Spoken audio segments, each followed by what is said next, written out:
भाइयों, यह छोटी सी कविता उन महान सद्गुणों की ओर तुम्हारा ध्यान आकृष्ट करने की आशा से लिखी है, जो जन्म से ही तुम्हारे भीतर पल रहे हैं। इसे पढ़कर यदि एक भी युवक अपने अतीत को याद करते हुए अपने जीवन को केवल अपने लिए ही नहीं बल्कि अपनी मातृभूमि के चरणों में न्योछावर करने की अभिलाषा से आगे बढ़ सके, तो मैं समझूंगा कि यह छोटा सा प्रयास सार्थक हुआ।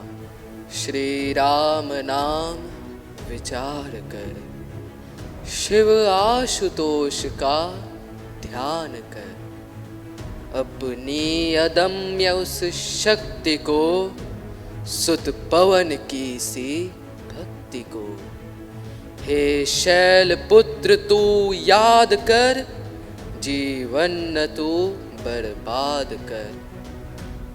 अपने अदम्य उत्साह को, ईश्वर प्रदत्त इस भाव को, माँ भारती की आन को, अपने लहू की शान को। हे शैल पुत्र तू याद कर, जीवन न तू बर्बाद कर। उठ जाग जा अब नींद से, अपने सुखों को भूल कर। अपनी भुजा के वेग से पर्वत को चकना चूर कर। क्यों भूलता है बात यह कि सुख न तेरा ध्येय है, सबके सुखों की नींव में बलिदान तेरा देय है। मदिरा नहीं सेवन तेरा, विषपान तेरा कर्म है। निज कांति को जो ढांक दे, विध्वंस तेरा धर्म है। डट कर जो सीमाओं की रक्षा है तुझे करनी सदा, निज प्राण जाए भी तो क्या कि कर्ज हो जाए अदा। शक्ति का सागर जो तेरे है उमड़ भीतर रहा, मैं जानता हूँ वेग उसका, पर तू उसे न समझ रहा। मैं जाम हूँ हनुमंत तू, अतएव याद दिला रहा। श्री कृष्ण अर्जुन संग तू, फहरा ध्वजा अपनी रहा। तू अगर यूं अपने दम पर खुद को जब पहचान लेगा, जिंदगी की डोर को जिस ओर चाहे ठान लेगा। निश्चित यही विश्वास मेरा कि तू स्वयं को जान लेगा, अपने भीतर जी रहे शंकर को तू पहचान लेगा। अपने भीतर जी रहे शंकर को तू पहचान लेगा।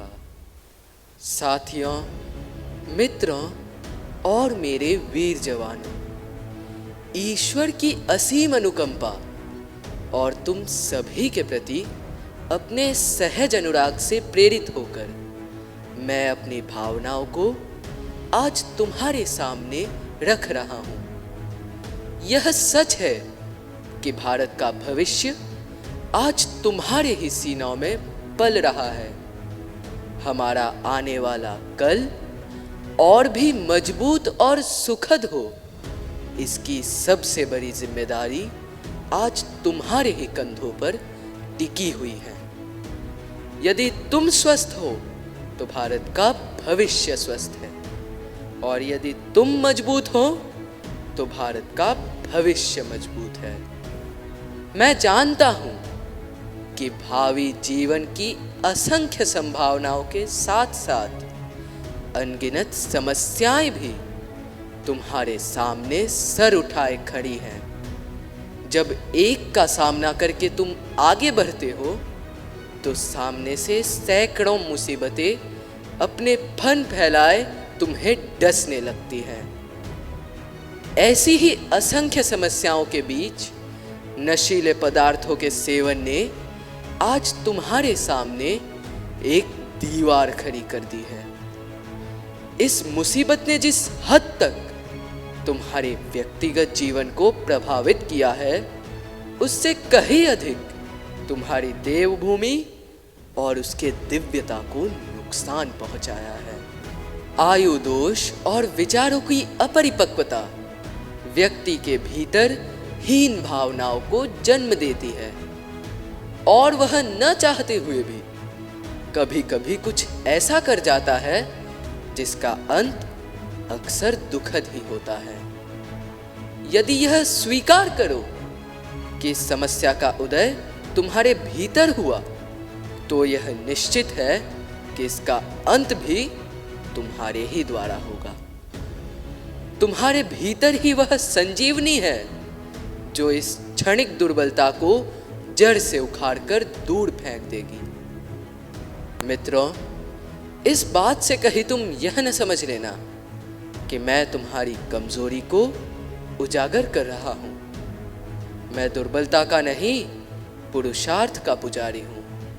इस छोटी सी कविता के माध्यम से मैं चाहता हूं कि तुम अपनी तमाम सुप्त संभावनाओं को जगाने की प्रेरणा पा सको।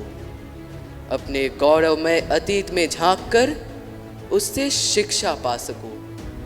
तुम्हारी नस नस में ऋषि मुनियों के संस्कार प्रवाहित हो रहे हैं, यह जान सको।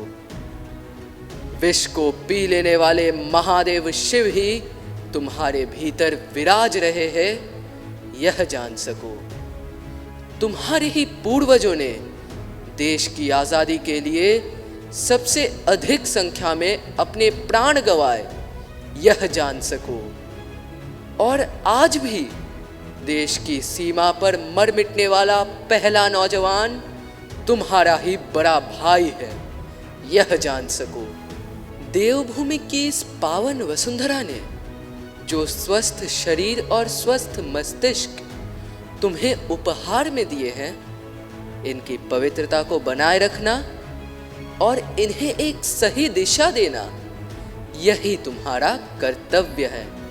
ये तुम्हारी व्यक्तिगत नहीं बल्कि राष्ट्रीय संपत्ति की दो महान आधारशिलाएं हैं। इतिहास के पन्नों से लेकर अब तक देवभूमि की यह वसुंधरा अपने असंख्य नौजवानों को भारतीय सेना में समर्पित करती आई है। याद रखना कि तुम्हारे भीतर पल रहा यह यौवन मां भारती के चरणों में चढ़ाया जाने वाला फूल है और तुम इसके एक माली।